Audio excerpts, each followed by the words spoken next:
Hi, Thomas. Welcome back to our next, this exciting session, next podcast session about leadership.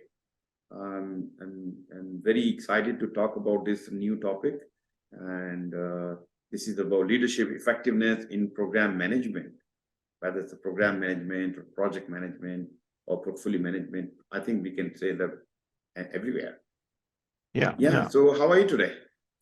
I'm great. Thanks for asking, Dharam, and I'm also excited to continue the series of interviews with you, and to have interesting topics. And I'm amazed how you come up with these topics again and again and again. And and you somehow hit a string in me, while leadership program management. That's what I am. That's what my topic is. Exactly. And given that we're coming from program management and experience in that area, I think that's where we can talk about that space, And I think one thing we have to differentiate, we're not talking just a program manager. Program manager is, of course, manager is required, but we need program leaders, project leaders who really passionate about what they're doing and create a vision and take whole team toward one direction and make it happen. Something which are not possible suddenly is, hey, this is possible. This is actually happening. Thanks to this visionary leader, program leader, or project leader, or CEO, and from the leadership point of view. Yeah, the point is, the question is leadership effectiveness in program management or elsewhere, and the term effectiveness. So when is a leader effective?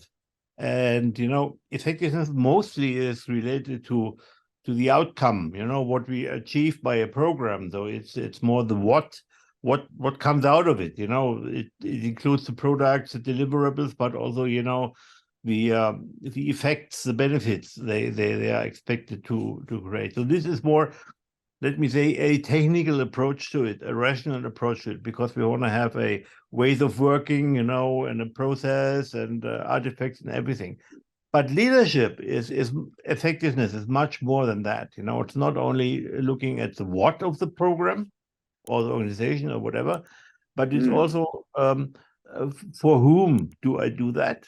Stakeholders, customers, teams. We have a wide range of stakeholders who are affected or have an interest in the program, and the why are we doing that?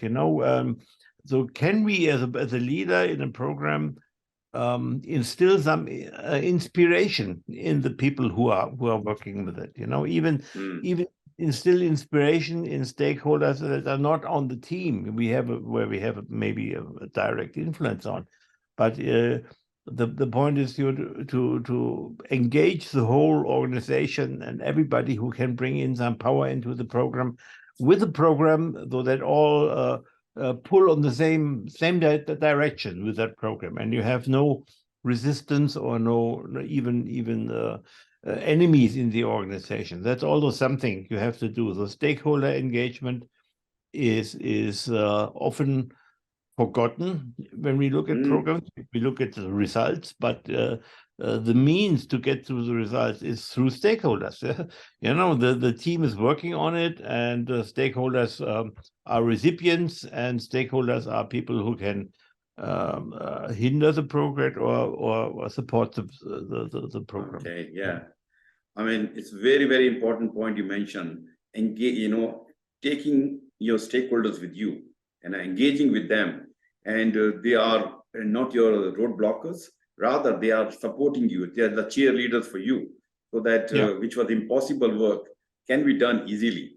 So it's very, very important point that as a project program portfolio manager, we should spend enough time to build rapport with our stakeholders. Oh, yeah. And if you do that, and you have a relationship, even sometimes things are not going as per plan. It doesn't mean that if you don't have a relationship, people try and find fault. Hey, you are not a good person. You this, trying to bring it or pull it down. But if you have good relationship, they support you. Doesn't matter. Okay, you know what? We failed once. Don't worry. We are with you and encourage you, because you are related to them. You have good relationship with them. So, Yeah. I think the one point I like to give, guys, yeah, they should spend enough time to build a relationship with their stakeholder and, engage with them in various activities, throughout the life of the project program. Right. And Right. I want to really point out, I see four key stakeholder groups that are of concern to the program manager, to the leader, and you could think of the customers of the program, the people who receive the benefits and the products or whatever, Yes, it's one, but this is normal customer relationship management, and you deal with them, you have their requirement, their need, you have to engage with them and make sure that they are happy in the end and satisfied. But you also have your team, and as a project manager, you have a team of specialists who are working, subject matter experts. But not so as a program manager. As a program manager, your team is more the group of project managers, that are working in your program and are delivering deliverables and products and maybe parts of benefits for you as a program manager. And then, there is something more than the individual projects. There is the need to integrate it all, and to make them talk to each other, because in the end, the program is that you integrate the benefits from different projects into one big benefit which is delivered to the customer. And the most important stakeholder group, I think, you have really to be very savvy to handle, is the steering committee. It's the people in your organization who give you the resources, the power, the interest to deliver on behalf of the organization. And I've seen so many cases when a program is maybe in a competition to other programs. You have people in your organization who don't like your program or ask dumb questions or so on. So really engaging with your steering committee and ensuring a power balance is there, for instance, as an example, if you have a real enemy in your organization who doesn't like your program, let's say it's a CFO, because you cost a lot of money and he doesn't see the benefits and whatever. So it's not to cut him out, out of the steering committee. No, bring him in, because he can be handled better if he is within the steering committee. He gets all the information that everybody else gets, and he can issue his problems. And then his peers will discuss with him and embed him into the program. So designing the steer co is a key success factor for any program leader. And it's not about the benefits. No, it's about really look at the people who are in the steer co, who are in the organization, and making sure that you have a good supporting steer co. All right, correct. So let me start with my first question. How can an organization develop a customized talent development approach to help it to develop its next generation of leaders? Yeah, what companies are doing, and I, as a board member of PMI, I observe this with first hand. When we had a change in the CEO position at PMI, some processes, policies came into place which are around succession planning. If you lose for whatever reason a key person, a key leader in your organization, then hopefully you have built up some succession planning process, what to do in this case, what are the timelines, but also you hopefully have built up a group of potential successors, and as you might remember, recall, the last two CEOs didn't come from this pool. Yeah, they came from the outside. Outside, yes. From the outside, and there was a reason for that, apparently, and I know that although the board looked at a range of people, actually the board designated a committee of board members Yeah. And it included a company who helped them looking for people, and they had a slate of candidates, and they included internal candidates, and actually one of them, internal candidates, stepped in as an interim CEO for a year or so. It's a lengthy process, but in the end, they didn't select one of the internal candidates, but they select somebody from outside, and that's I think it's a hard part, because then you have to go through all the process and contract negotiations and onboarding and what you have, and it can take, in the case of PMI, it took more than a year to do that, and so it's a major disruption of the workings of the operations of the organization if you have a change in these leadership things, and it doesn't help a lot if you have a pool of good people that know the organization. It helps that they can serve as interim leaders, but maybe the organization, because of the environment, we talk about VUCA all the time, although I don't like the term, but we have a changing environment, and maybe then you look for somebody for some other characteristic than you have in your own thing. So that's what the organization needs to do. Though they have to look at their leadership potential within the organization and identify people who immediately, if a leader goes out, it might get sick or whatever, then you have to have somebody who steps in. You have a process how to empower this person, because now he has to have the authority to run the business. Maybe he didn't have it before.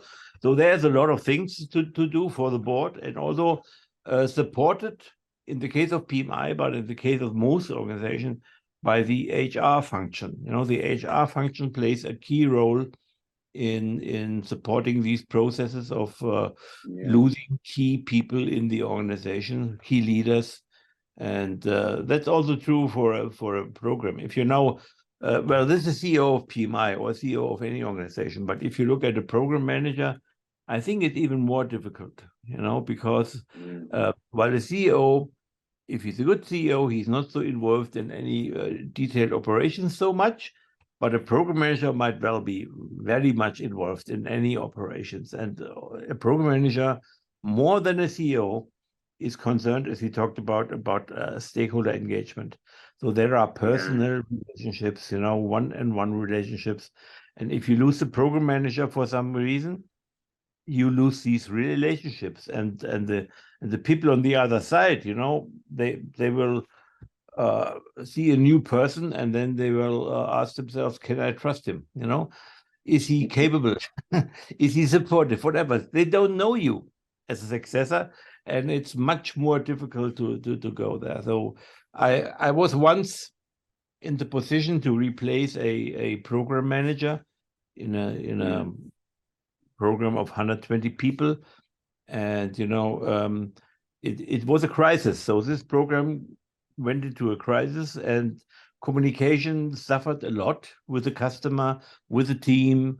Steerco not so much, but they suffered a lot. So the customer complained, and then my company chose, please go there and try to help. And the help was that it took me 3 months to take it over, and it was not nice, because this person wasn't so, let's say, so willing to leave his baby, his program.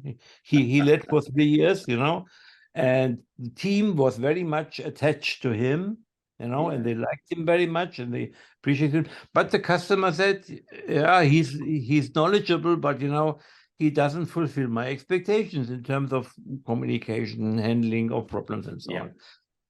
And so, in the end, the customer decided, Walenta, you are it. And then I had to take over, and it was a tough 3 months until I took it over. So we're talking about nurturing a person to be a leader. And so, in the PMI's case you're talking about earlier, you said they looked internally. They couldn't find the best person who can lead the organization to the next level. So then they hire somebody from outside, which we know now. And so if that means, organization should spend enough time and energy to identify the right person, whether internal or externally, and nurture that person to bring that person to the level they're expecting. In case of the sickness or emergencies or something else, the other person is ready to take over from the current leader. Mm-hmm. Well, yeah, in the case of PMI, and I don't want to go into too much detail because it's confidential what we did. Yeah.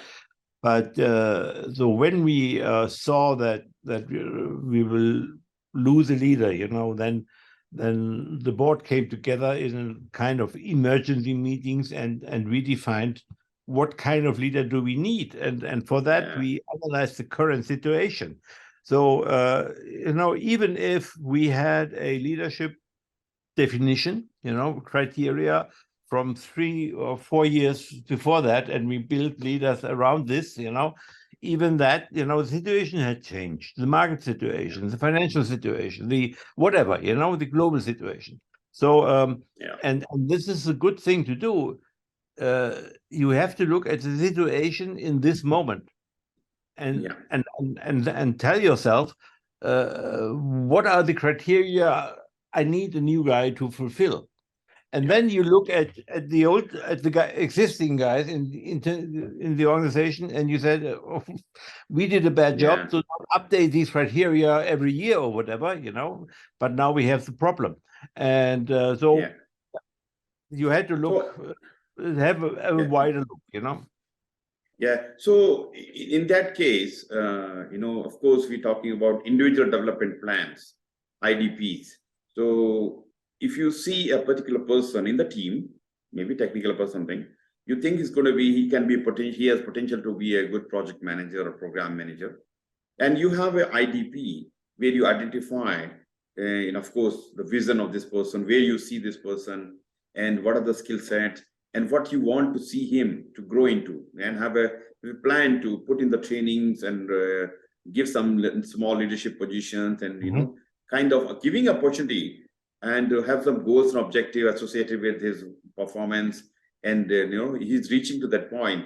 Now you know that the person is ready. I mean, if you look at a situation, emergency, hey, we don't have any person now. Then you look for whatever is available. Oh, we don't have any person, right person. Because we didn't do, nurture the person or nurture some people to be ready to take over. Yeah. So I think having a plan and work towards that. That's the way a lot of organizations are organizing this succession planning, and it's so they really can draw on these people, and go in and bring them into position. In my case, when I talk about this replacing a program manager, I was an outsider. And there were no substitutes in this program who would be accepted by the customer who complained about the situation, and so there had to be an outsider coming. But sometimes that's just the case. And the other thing I said, this long-term planning and building up people, it also depends on, does the culture of the organization change, because when you hire people and you build them and you try to implement a certain culture and behaviors and understanding in them, then maybe this culture has to change, and or you cement an old culture that's no longer suitable on the marketplace. So when I look at other companies, especially Japanese companies, and they still have the tendency to have a lifelong employment, and then they also have the tendency to, as you say, develop leader pipelines, and develop people to that extent and go in, and it serves them well, though they have a leader. Once another leader fails or goes out or whatever, in their case, it's not that he's hired by somebody else, but mostly they get sick or pass away. That's very old. But the problem with Japanese companies is also that they are very stable and are not easy to change, in their culture, in their way. So I'm really doubtful if this old, useful concepts, in HR, succession planning, building leader pools and have this, if it's still generally valid today. I think if the situation arises like a crisis, you look for it and you take your time and you have the best solution, which is in this situation, in this context, available. All right, moving to my next question. How does leadership affect decision making? Moreover, how can leaders make better decisions by keeping the organization strategy intact? Yeah. The strategy, I think, should give you some guardrails for decision making. It's seldom that you have a strategy well defined and detailed, that the strategy already includes all decisions.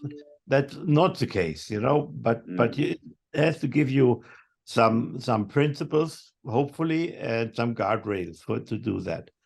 And you have still to understand that decision making is not rational. Though we everybody's talking about data-driven decisions and so, and data certainly plays a role, but the final decisions are made as humans based on our gut feelings. If you, I always have the example, who would buy a Porsche if it wasn't for your gut feelings? Who would buy a Rolex or you are humans, and we make every human makes 3,500 decisions every day, and maybe 10 of them are conscious decisions. We even think about it.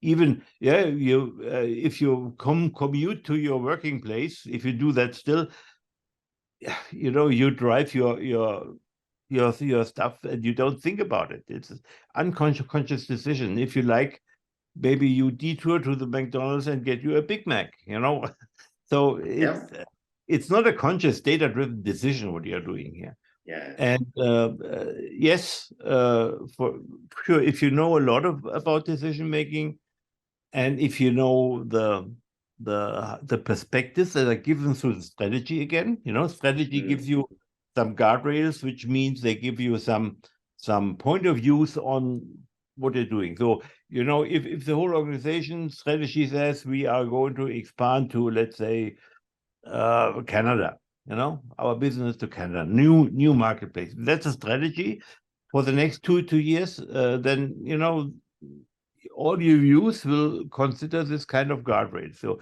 does it benefit our going to Canada, our knowledge about Canada, our expansion to Canada, and so on. So this is giving you some guardrails even for your guts. And we all say, oh, okay, this decision is biased, and we have a bias here, and we try to fight the bias, understand it. I don't fight my biases, so I try to understand them, and then because I am my biases, and you are your biases, because that's driving your unconscious decisions, the 3,500 every day. It's your biases who are determining how you act, how you behave, how you perceive stuff. So accept yourself and don't fight yourself, and then make your decisions with the confidence that it's you making decisions. And in the end, you came to that positions where you are because you have the biases you exhibit all the time, and maybe you can work on them, but it's really that. Yeah. So that's about the connection between strategy and perspectives and your biases and how to make decisions. I think very nicely presented. That we have to talk about, we are moving. Organizational strategy is important. The vision, mission, strategies, and the decisions are surrounding around them. We talk about ROI and benefit cost ratio and all kind of calculations. But some of the decisions, all the numbers are there, but sometimes CEO may say, hey, doesn't matter, we're going with this, going for this one. And so people look at, hey, there's no justification. Don't worry, I know, I can foresee the things coming, and we're going to make. I understand loss is there, but there can be other way of looking, because some people are visionary. They said, don't worry, I know you're thinking from the loss point of view. I mean, I'm looking for foot in the door and customer expansion. Sometimes that can be the decision, that can affect the decision making. Yeah. So I just came to my mind, I don't know who the CEO was, but there was a US CEO, a very famous one.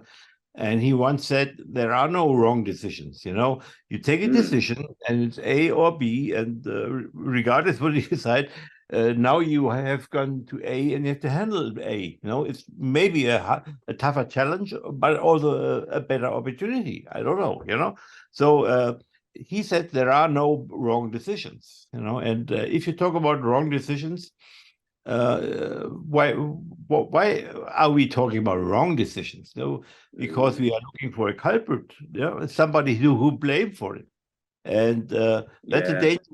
I want to warn project managers and program managers, because sometimes sponsors, and I've seen that, I have been subject to that. They get a project manager to do something that's impossible. Everybody says it's impossible, and the project manager says, yeah, I'll do it.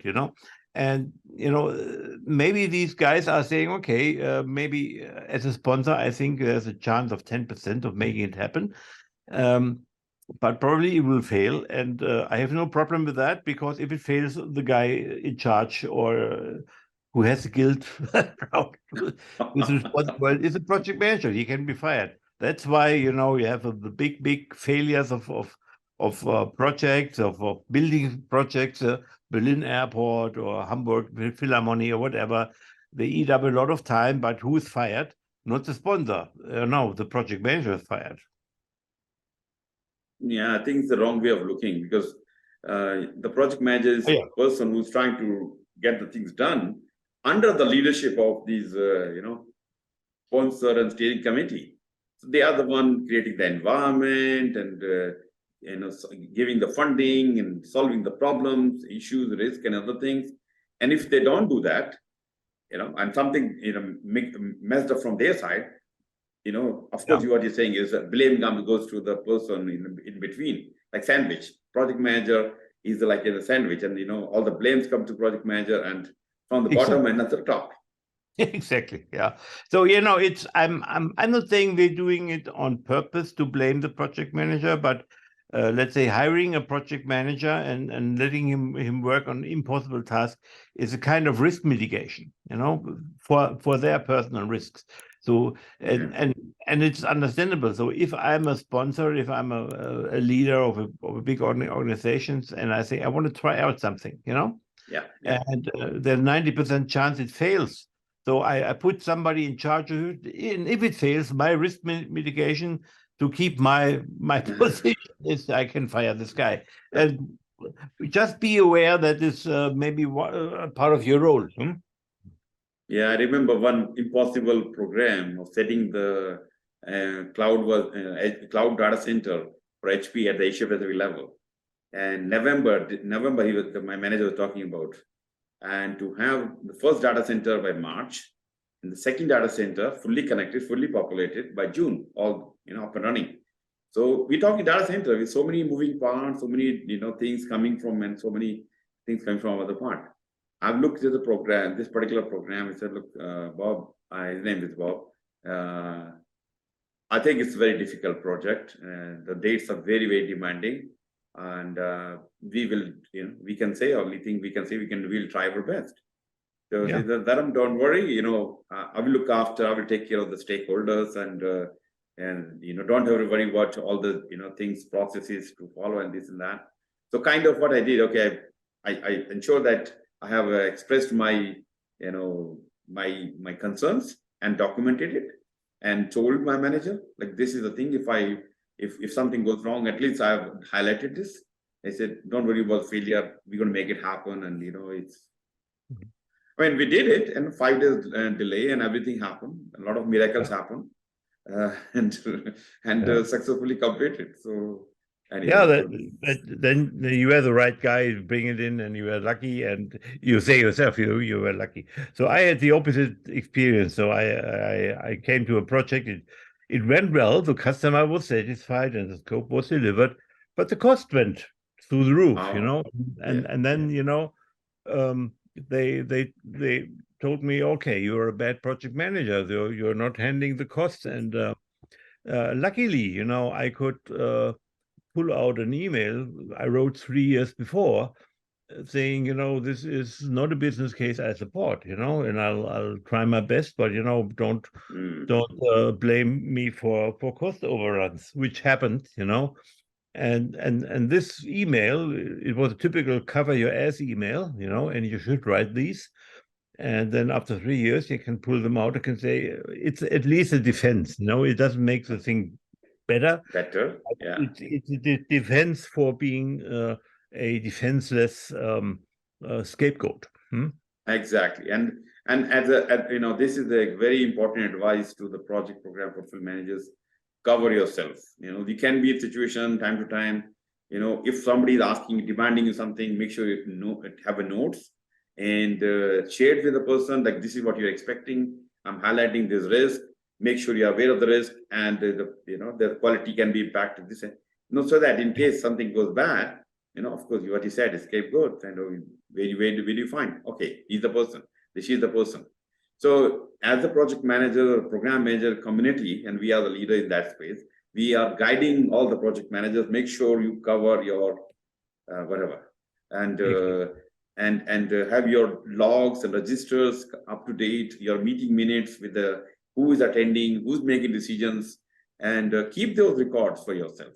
Yes, we are talking about agile and all kind of word, but I'm telling you, while documentation, they don't want to see documentation, but it's your responsibility, for your sake, have documentation. Who it's said your what, when? Your insurance sometimes. Exactly. This is your insurance. Insurance, we know, when we say we are paying for insurance premium, we feel so costly, we have to pay monthly, so much, we don't use it, and I'm a healthy person, but something happened, and then I'm so glad we had insurance. Yeah. Exactly. So what is great leadership for current and future program leaders? I don't think it changes a lot between current and future and past, because leadership is dealing with humans, influencing humans, and being a accepted role model, a leader. And this was with the pharaohs 3,000 years ago, and it is today, and it will be in if we still exist in 200 years, if we are not drowned, whatever. But and it also, what is great leadership? Great leadership. So we think Gandhi, or Mandela, or that comes to my mind if I think about great leadership. And interestingly, so I found one difference between the East Asian Chinese thinking about leaders and the Western based thinking about leaders. So we think, and it's in all our stories, we have heroes, the singular individuals who do something, and they are role models, and we want to be like them. And it's Iron Man, all these Marvel heroes, these are the guys, in China, in these stories in China, they were told in I don't know what the English word is. So if you have these stories that were told on the fireplace, they don't have heroes at all. So if you have a great leader in China, it's quite invisible to the outside. You might know this is a general who did this and that. But he doesn't brag about it, and he doesn't get any claps about it. So in China, the type of leadership how it is expressed to the outside is different. So nevertheless, they are leaders. So people acknowledge that they are leading, but they are not leading with that hurrah, and with that great visibility. In the end, great leaders are these who you think are role models. And in my life, I came across great leaders within my company, IBM. I saw some great leaders, but I also saw many more bad leaders. So,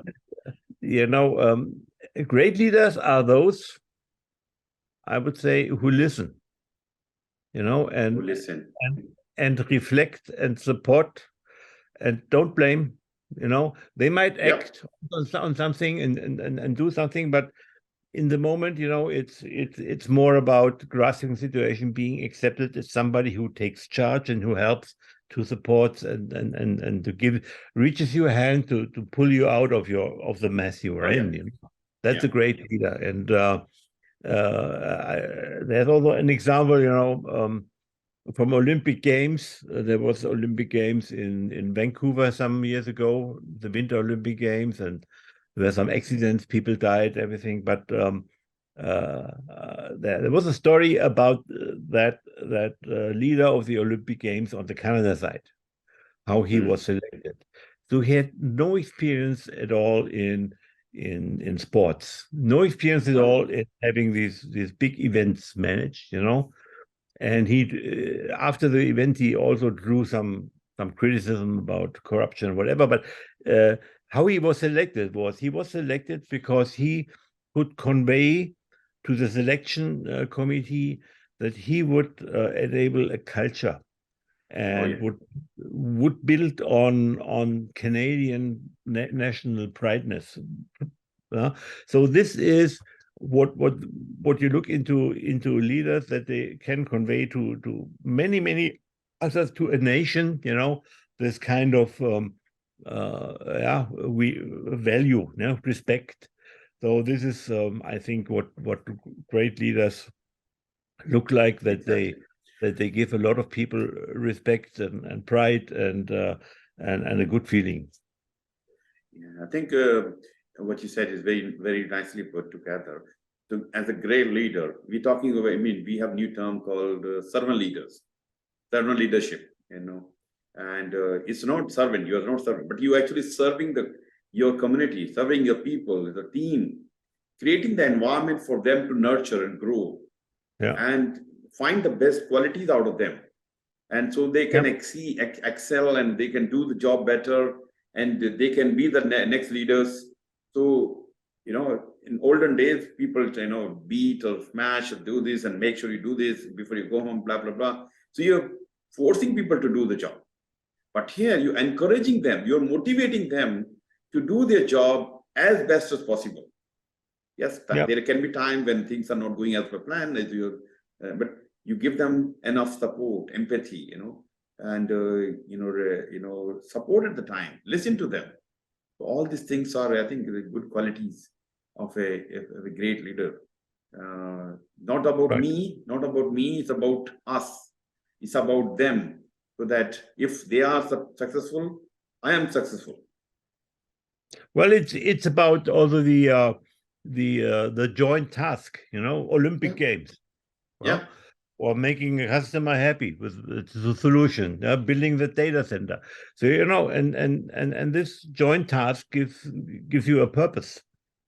So the purpose cannot be only existence of this group of people, nation or whatever. The purpose is something which is more abstract than just the community. Exactly. All right. How can cognitive biases interfere with the decision making?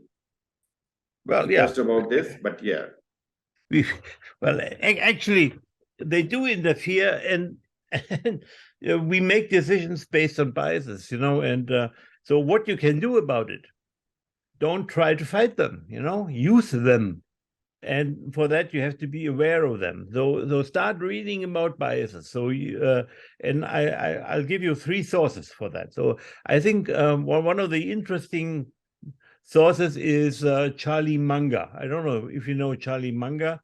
He is a friend of uh, Warren Buffett, you know, Okay. the billionaire, and he's Yeah. also a billionaire. Charlie Munger is Mm. he's a friend from school. They lived Okay. in the same street, Mm. and they started working at the same company and everything. Charlie Munger has a lifetime hobby, and it's looking at biases.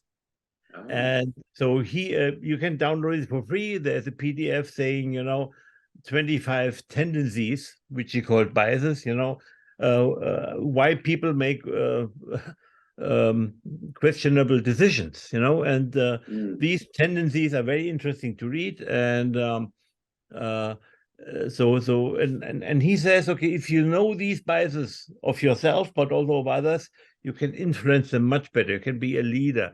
So the one thing, one of the tendencies is it's the incentive bias, appeal to an interest, not Mm. to read.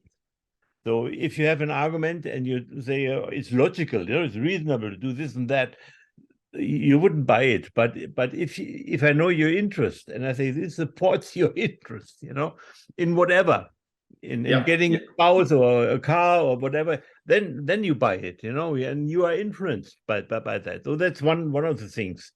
Yeah. Um, Also, what is interesting, if you want to read a little bit more, it's Kahneman. Kahneman who talks about how the brain works. Think slow, think fast, these things, and he has a good description and examples of a lot of biases we have. Decision making, Yeah. and the last source I want to recommend here is Bernays, Bernays,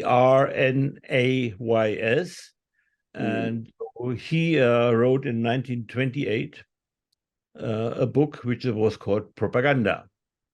And this book is still valid. And actually, he became an advisor to the CIA. And all this propaganda and marketing stuff we have mainly out of the US today is based on his works and influences. So he already in this propaganda book lays out, the purpose of propaganda, and it's influencing the masses, and that's exactly what you want to do as a leader, influencing the masses. But then comes, is it a good thing? Is it a bad thing? Whatever, and there the role of ethics comes into play. But biases, yes, they are here. Don't think you can avoid them or can block Mm. them. Your decisions will be driven by, I say, gut feelings, but it's biases in the end. So be aware of them. Yeah. It's Being it's aware is it's very like important. being aware of your body. How to influence your blood sugar that you don't get diabetes or whatever. These are things you learn over your lifetime to improve your own life and survival chances. Exactly. And you correctly mentioned, we whatever we're doing, we have some kind of biases, personal biases, your past learning, your past experiences. And actually what one positive thing is, if you know somebody is biased towards something, let's say sports or something, that can help you to break the, break the relation, break the ice. And once you find the connection, once you find the frequency match, then relationship can be at new level. Yeah. Because now he likes, I say, cricket example, and you talk about cricket. So okay, wow, you also like it. Okay, that we find friends in each other. So that's kind of thing. Help you in decision making. Being aware. Sometimes we are too much biased towards some community or some people or some religion, or in favoring them or against them. You need to be aware what is ethical or not ethical as well. So yeah, so that's being aware is very, very important. Yeah, exactly. Yeah. Well, it's the first step to improve or to change what you're doing. You have to be aware what's happening, and then you can say, okay, I want to do it differently or not. You can choose. Yeah. You have the choice to stay who you are and not change anything. But Yeah. without being aware, you don't have the choice. Exactly. So what leadership style do you recommend for future program managers? Again, today's and past and future programmers is the same. I think the right leadership style is situative, depending on the situation. Yeah, sometimes you have to be a servant leader. Sometimes you have to be directive. It depends on the situation. If we are in a crisis and the boat capsizes, there cannot be a democratic conclusion of what to do now. You have to yell at people that they pull the boat and the rope and whatever, and they do it. Yeah. So that's both, and it's an interesting thing, if you look at the Harvard Business Review from March this year. There's an interesting article in there. It's called "You Need Two Leadership Gears," and they talk about dual power mode. They say, you are situative if you can apply one leadership style in the morning and the other one in the afternoon. And the ability to switch between styles even within one meeting. This is what is needed as a leader. Situational.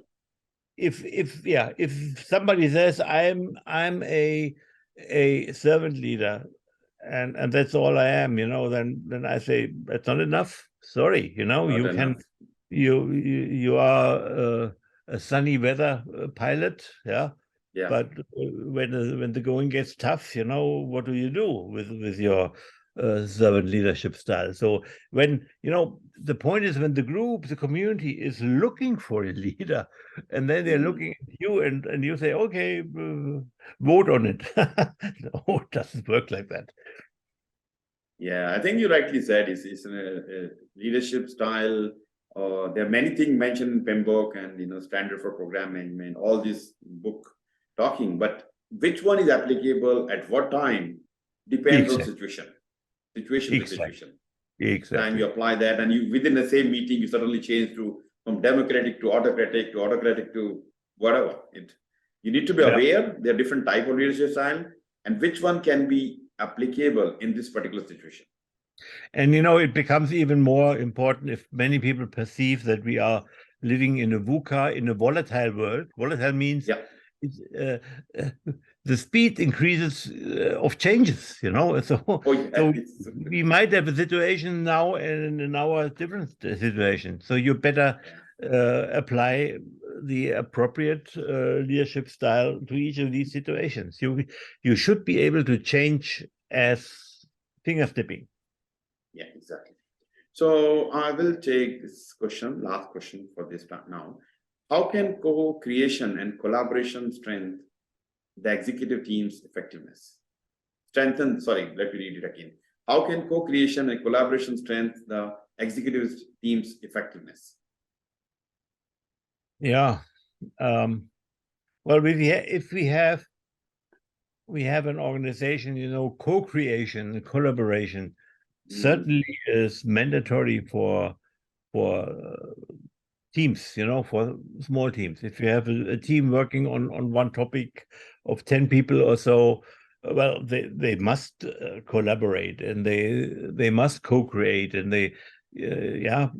hopefully it's a diverse team, though they have different ideas and can bring it together and can be respectful of the other.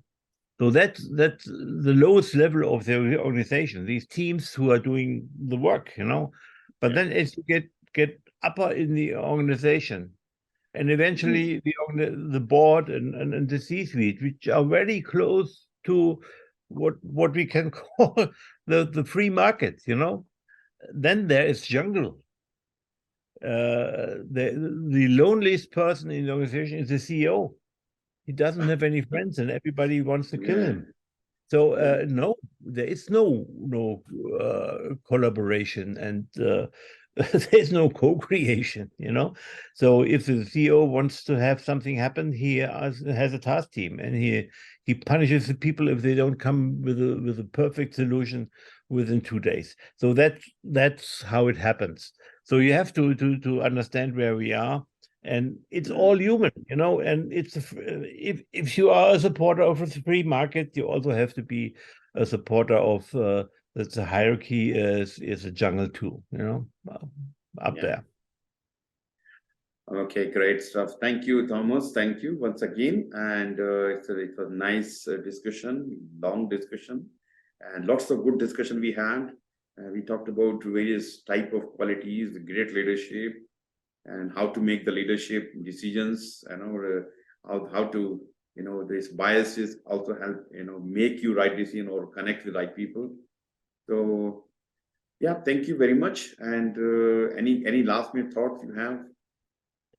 Well, we talked about leadership effectiveness in program management, and I think I experienced becoming a program manager that I have much more to do with people than as a project manager. I was not so much concerned about delivering a software or a configuration or a hardware or whatever, these things I was able to do before, but I was then really concerned with making all these people somehow work together towards a joint vision. And that's leadership, establishing the vision, starting to act, and then getting the results. And that's what, as a project program manager, should be: create a vision and take your team with you and motivate them, inspire them, and create an environment. At the end of the day, you are achieving particular vision for the organization or benefit for your beneficiaries. Benefits, so, right? Yeah. So whatever style you have to take, whatever is valid in the situation, apply that, and have a certain leadership style as well, so that you can have team supporting you, and you work with them and make them and look for the next future leadership as well. So so there's a lot of hope in this area for improving current leaders and future leaders. So if you are aspiring to be the future leader, so look for what are the skills you need, where you want to be, what maybe you want to do some certificates. Who knows? Yeah. Actually, I'll give very briefly. One person came to me last year that, Dharam, I am director position and I'm aspiring to be C-level person. So I have my own roadmap. I have done PMP, I've done ACP, I've done RMP, and now I want to do PgMP and then PfMP, and next year I will get into the MBA, and then within 1 or 2 years I will be into the C-level position. So he has identified what he really needs to do to be there, and he's working toward that. And he completed last year 5 certificate, and he already into the MBA program, so he's already on the track to be what you want to be. So having a vision for yourself and identify what you have to do, what are the gaps you have to be that point, to reach to that point, and work toward them. And believe it or not, it will happen. Whether you are doing it or universe is doing it to make it happen for you, and so you can be the next person you want to be. All right. Two words. So, yeah, educate yourself, get certifications, and also get a mentor. That's very important. So exactly. Because when you don't talk to people, you don't get better at talking to people. Exactly. And if you're looking for mentors, you can find 2 here sitting in front of you. True. All right. Thank you very much, Thomas, and thank you guys for watching. And please put the comments and let us know what else you want to hear from us. It is always a privilege or a pleasure to bring a topic to discuss, and I'm getting really good feedback from lots of people. Hey, I'm watching your webinars, I'm watching your podcast. It's kind of addictive to us, and keep learning from them. So look, thank you once again, Thomas. You are my partner, or we are the partner in this making possible the knowledge bank. So let's continue to keep pouring the knowledge. Thank you very much. Thank you, Tara. Take care. Bye. Bye.